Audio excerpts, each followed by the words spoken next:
Good morning to my honorable principal ma'am, director sir, all teachers and my dear friends. I am Lakshmi Kumari from standard 8A. I read in school St. Paul Public School, Tegra, Begusai near NS 28. Today I am representing my activity which was given by my class teacher PK Pawan sir. This is my activity. First, resources.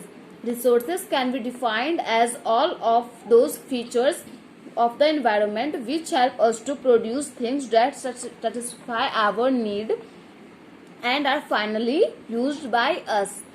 Types of natural resources.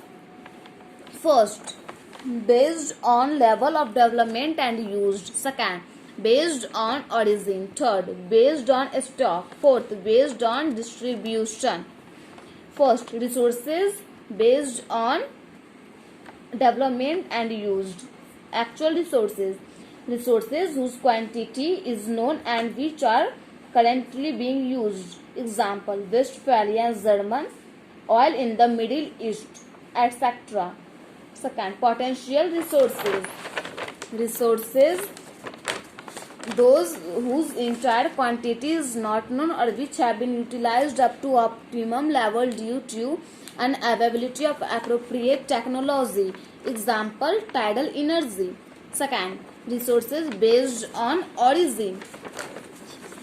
Biotic resources are non-living resources. Example, rocks, soil, etc.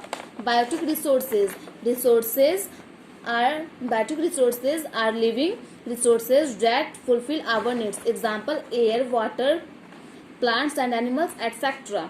Resources based on stock. Renewable resources.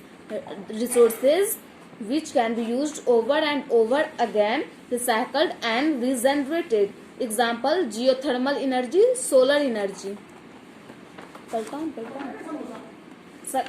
Non-renewable energy.